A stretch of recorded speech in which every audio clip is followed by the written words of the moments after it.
Good afternoon, everybody. Welcome to our Holocaust Memorial commemorations of 2021. Here at Havant Borough Council, we're very pleased to have with us Paul Sved, who is a Holocaust survivor who was in Budapest during the Second World War. I would now like to hand over to Paul, who will tell us his story. Thank you, Paul. Good day, everybody. My name is Paul Sved. I was born in Budapest in 1938. So my memory goes back to, I should think, towards the end of the Second World War, 1944-ish, which is the, as you will know, the very end of the war, the last year of it. I thought I'd show you a basic map of Europe to show where Hungary is in 1944, right in the center. The Allied forces are to the left, the Russian forces are to the right, and the Germans and the Hungarian allies to the Germans, I'm afraid, are in the middle. So in 1944, the very ultra right-wing Hungarian government, which is definitely very much linked to Germany, were in power, very much so. Now, I was born into a Jewish family. My father had died in 1942, so I was an orphan, an only child. Not an orphan, it was my mother. I had no father. And I would explain at this stage that the horrors that were already known to everybody in 1944 were not described to me as a 6-year-old going on 7. So what I am going to describe is a great puzzlement to me as a 7-year-old, because I didn't know why the starving and the shielding and the hiding was for. I just could not understand. So if you go back to 1944, I would also quickly show you a second picture of Budapest, which is quite important for later on in the story. You see the Danube in the middle and the bridges linking Buda to the left, to Pest to the right. Buda is green and pleasant. Pest is the administrative part of Budapest. It still is the case as we speak now. Now, the third picture is just a picture of my mother and me, the only one that I could find which is near to the time of what's taken place, me shown as an 8-year-old. And finally, one more picture at this stage of my uncle and my mother. My uncle, 2 uncles there on the picture. The one on the left is someone who is going to take a lot of interest, unfortunately, in the story that I am going to tell you. So back starting in March 1944, my first recollection is that I was kicked out of the school. I think it was a nursery school, and I didn't know why, had to stay at home. My second recollection is that by now we were not able to travel on the trams. I did not know why. I was told that because you were Jewish, but I didn't understand the situation. I could happily look out of my window of our tenement flat in Budapest, where my grandparents also lived, and watch people on the street and going on and off trams and buses.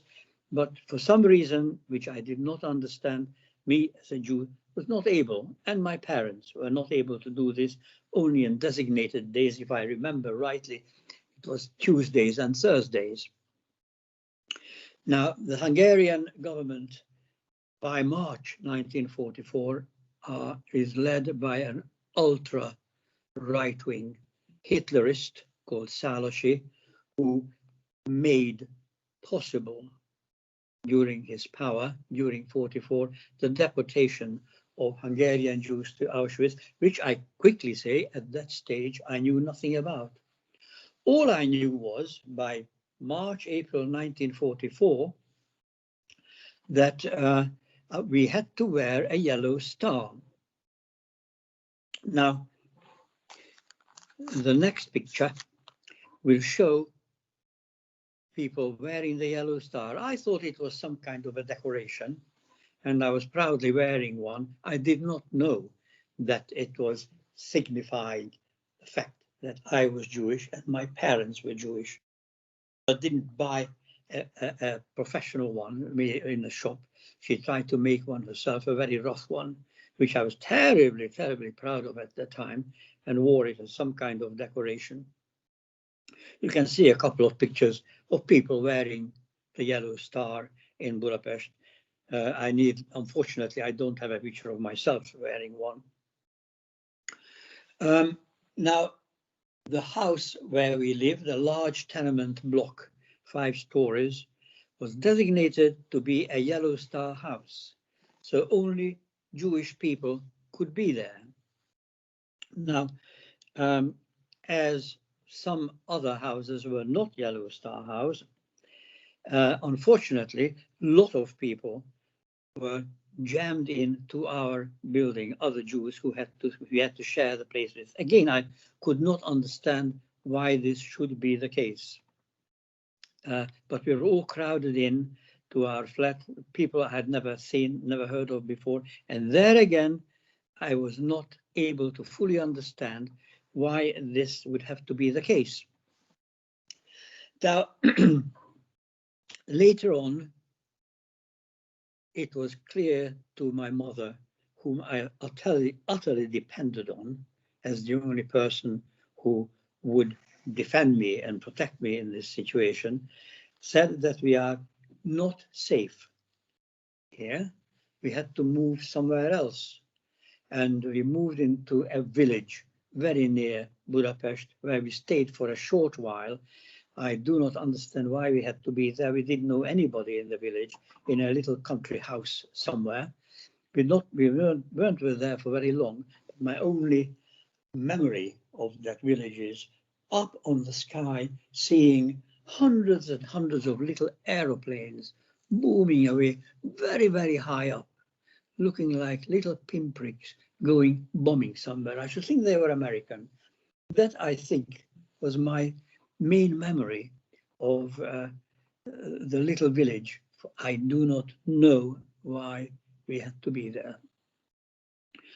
For some reason, again, not explained by my mother, I had to learn new names, Catholic names, new birthdays, new birthdays for my mother, new birthdays for all my relations, because my mother had obtained false papers to show that I'm not Jewish anymore.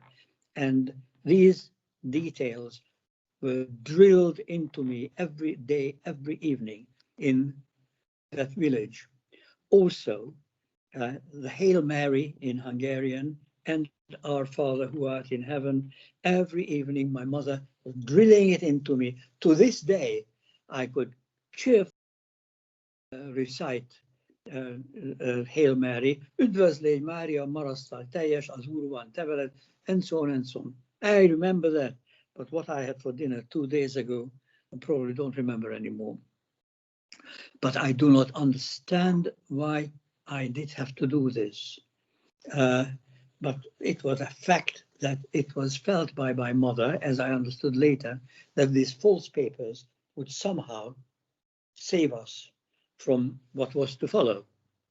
It didn't, of course. Now, the next stage, we had to go back, and I do not understand yet again why my mother dragged me back to the flat in Budapest, the Yellow Star flat, and my uncle, who was roaming the streets, my mother's favorite brother, informed us that you cannot stay in here anymore, it's far too dangerous. My mother then hired a room somewhere in the non-Jewish district, not far away, Budapest, and we went there and left the Yellow Star house. Down in the street, my mother ripped off my Yellow Star and moved into this little flat, or just a room, where a Catholic family had lived. Only lasted for 2 days. Why? Because On the second day, my mother took me out shopping, and I had my coat on, and I started to say in Hungarian, "Where is the yellow star?" Bang.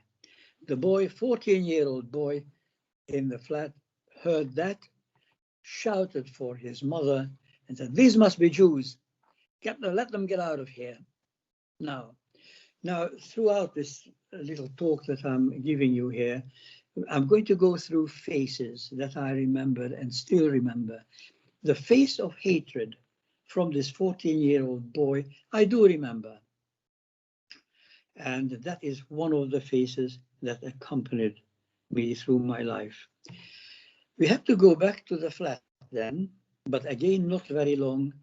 It was judged not to be safe because by then, as I discovered a year or two later, the Yellow Star buildings were being emptied, and people were taken by forced transport to the Auschwitz refugee camp, death camps. I didn't know that at the time. My mother wasn't in too much of a hurry to tell me about this. So the next stage of my travails in 44 was my mother dragging me out again to the street and to a sub-basement, not very far away, again to the very bottom basement of a tenement block, where 10 of us Jews, I don't know who the others were, in hiding in pitch darkness. When I say pitch darkness, it was so dark that it was absolutely no difference whether my eyes were open or closed. There was absolutely nothing to see. We were not even allowed to light a match. Food was provided by those who hid us once a day, lowered in a bucket, and a corner of the cellars was the latrine, which was a terrible place to be. I remember not being able to speak, only to whisper. My mother could stand this for 8 days, then got in touch with my uncle, and he said, "We can't stand this any longer. We have to get out of here." And my mother then got us into what is called the glass house. Now, I tell you about the glass house. It was a protected building, protected by the Swiss. Switzerland was a neutral country, so the Germans could not touch that building in the middle of Budapest. There were 3,000 Jews in that building. And my uncle somehow managed to get us in there, and we were cheek to jowl with people to the left and to the right of us, so that all my uncle could do with his carpentry skill is to build a little bed, which was maybe a foot and maybe 2 foot wide, not quite, 1.5 feet. And I was in the top part of this little arrangement, and my mother in the bottom half. And right next to us, to the left and to the right, there were other Jewish people lying next to one another, not being able to move much. Now, food was twice a day, put out in huge containers into a little bowl, a sort of hot soup of some sort. That's all there was. And for the 3 of us, for the 3,000 of us, there were 2 toilets. And unfortunately, that I do remember, because there were long, long queues waiting to get into this 2 toilets. And at one stage, I said to my mother, "Mum, I just have to go to the toilet." And my mother grabbed my hand and took me to the very top of the queue and said to the chap there, who must have queued there for hours, "Can you please let this boy in? He's desperate to go. Please just let him in." And that's the second face I remember, a thin fellow, quite young. "Go in, you've got 1 minute." So I went to the toilet, howling, was quite unable to do anything at all. was yanked out again after a minute, howling again, and absolutely unable. That is the kind of thing one remembers, age 6 or 7 or thereabouts, going on 7, in that place. But it was supposed to be safe at that stage because it was under Swiss protection. A slight deviation at this point, I would like to talk about 2 people who were trying to do their very best to save the Hungarian Jews. One was a Swedish diplomat. Here is his picture. He was called Raoul Wallenberg. And he was a Swedish gentleman who created false Swedish protection papers for Hungarians so that the Germans couldn't get in touch with them. Now, it is worth looking him up if you have a moment on internet, because he was finally, when the Russians became owners of Budapest, he went to Russians saying, look, I'm Raoul Wallenberg, I'm an important person, I've been in touch with the Americans, let's try to save the remaining Jews together. The Russians at the time, under Stalin, were suspicious of him, sent him to the Gulag and disappeared, and he died somewhere in 1950s, late 50s or early 60s. Nobody knew what happened to him. Now, there is one other person I would mention at this stage. I haven't got his picture right there, but he's called Adolf Eichmann. Adolf Eichmann was a German administrator who himself single-handedly, with the help of the Hungarian Arrow Cross Party. The Arrow Cross Party was the Hungarian fascist party, the equivalent of the swastika party of Germany. And I am ashamed to say he got more help from the Hungarian ultra-right-wing youths of the Arrow Cross Party in organizing the transports to Auschwitz. Again, I found out about this much later. Eichmann was escaping after the end of the war to South America.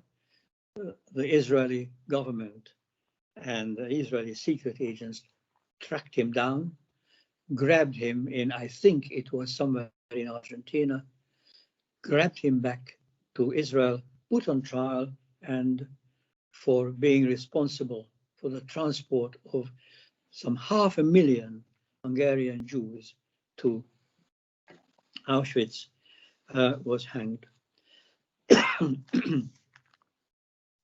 Now, my mother at one point in this yellow house, yellow building it was called, not sorry, the glass building, glass house, pointed at one person in a corner talking to other fine-looking, very smart gentlemen in Homburg hats. That man on the left is Raoul Wallenberg. I remember him. The only other thing I remember in that dreadful place in the glass house is that my mother spent time day after day just telling me little stories.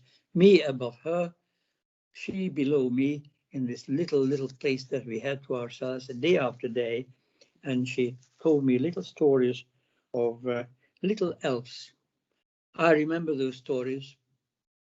One was called Kökösi Boboisa, who had all kinds of adventures. That's all I remember. Now, my uncle appeared by October this time in 1944. Autumn set in. There was also some snow. Said that he had heard, was roaming the streets, helping whatever he could.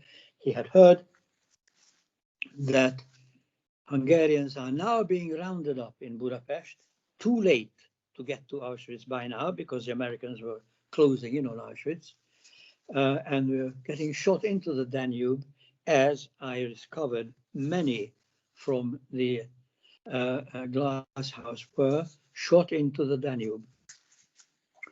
By I am ashamed to say, more Hungarian militia than the Germans, who were far too busy with the war.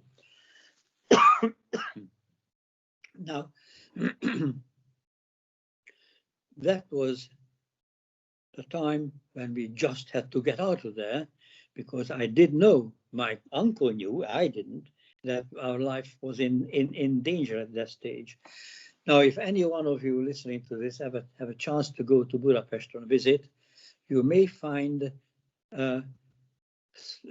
pictures, statues of boots lined up by the Danube, because the Jews were asked to take the shoes off before being shot in the Danube. And after the war, all these boots were found lined up on the Danube bank. So in memory of these boots, the statues were made. We were then transported across the river, if you remember, on the leafy side of Buda, where we then were in a very pleasant looking villa, where then some 15 people were hiding with a Catholic family in the greenery. What I remember here at first, I'm ashamed to say, is the bangs.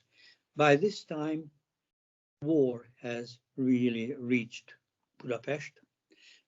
October, November, December, the midwinter, the Russians were closing in from the right, as you look at a picture, and there were all kinds of war noises, which I did not like, especially if you can imagine an anti-aircraft gun battery of 4 or 5 parallel long guns pointing up to the sky, going off together some maybe 20 feet from our villa, going up bang up towards the plains. Now, from that point on, I was not able, and I'm still not able, to stand loud bangs, gunshots and the like. I don't like going to firework displays to this stage, I'm ashamed to say. And if I go to a theater and I see a gun pointed at some other person, I can't help it. I put my hand to my ear to try to block. I don't care what people sitting behind me would have thought. I just couldn't stand it. And in the middle of this great big bang, my mother decided to go back across to Pest to try to find her parents, my grandparents. And I remember howling and howling through the noise. Where is my mother? When is she coming back? And I had blocked my ears with cotton wool, and the people in the place tied handkerchief around my face so that I don't hear the war noise. And I was howling for my mother, who went somewhere to see whether her parents were still alive or not. I must have looked quite a hero with this handkerchief over my ears. I'm quite ashamed of all that.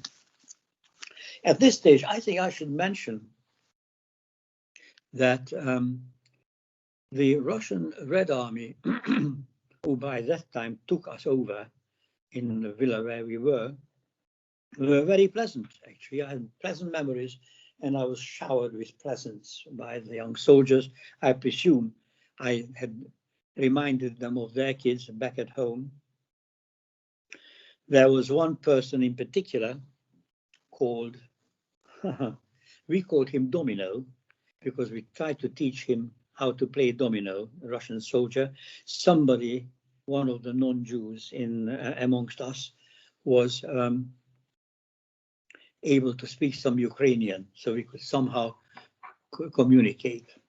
So he was our favorite, I was his favorite, and there was Domino, who came whenever he wasn't on duty to be with us. I mentioned Domino because the German army was stuck in the castle hill of Budapest. It's still on the Buda side. And I remember the date, the 13th of February, 1945 now, still midwinter, they decided to break out of the castle hills in a large ditch attempt to escape. Now, there was even bigger noise at that stage, and suddenly the front door of this cottage crashed open, and a German soldier, may have been about 70 years old, if that, 18 maybe, crashed in, gun in hand, and looked around. My mother, who spoke German, immediately said to him, "Look, there are 15 of us here, women and children mostly. You must get out of here because you must have been seen coming in. There are Russians all around. You can't be in here." Now here comes the second face that I shall remember so long as I still live. A young spotted boy, 17, 18-year-old, spots on his face, looking around. We knew that Domino was in the next building up on the first floor with gun pointing down because he was waving. There he was, I remember him. So there was this boy, German boy, face in front of me, who I thought was laughing. He wasn't laughing, he was crying. He turned around and went out through the door into the snow, and Domino's gun went pop-pum. And what I remember is seeing a pair of boots in the snow whenever the front door was opened. And this boy was dead right by our front door there and then. And all I could think of then, and the face, and all I can think of now is that boy somewhere in Germany had a mother, and he probably didn't even know who Hitler was. Now, after this, later on in March, it became obvious to me what we had to try to escape from, why I had to stand this glass house misery or the underground misery was because of what had happened in Auschwitz. Now, by March 1945, my mother decided that we have to get back to Budapest on the other side to see what happened to our house and flat. Before going there, I would just like to put one more picture out for you. A person who you may wish to look up on the internet. He was called Joseph Mengele, M-E-N-G-E-L-E, who was a doctor in Auschwitz and performed horrific experiments on Jews, mostly on twins, in the name of science. Most of the people who he had experimented on and written about died during the experimentation. He was particularly interested in trying to identify what made twins twins. He also escaped to South America, and he unfortunately wasn't recaptured and died in South America again, I think in the 60s. But that's a name very well known in Budapest. Now, the next two pictures shows the bridges. Beautiful, beautiful, well-known bridges in Budapest, all blown up by the Germans to try to stop the Russians from making progress across Europe into Buda. So we went down by the water's edge, my mother desperately trying to get back to the Pest side, and tried to get across. There were people there with boats, big boats, bigger boats, little ones, offering to row across the very frosty and swollen Danube. Very, very big river it is too. And my mother found a young chap and offered him a bag of flour, maybe 2 pounds, as a reward for rowing us across. Now that was near the Margaret Bridge. which is a bridge that takes in an island, Margaret Island.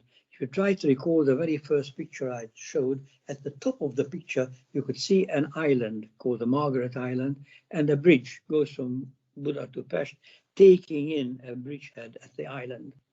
So near there, this chap said, "Brilliant," for the flower, and started to row across the river.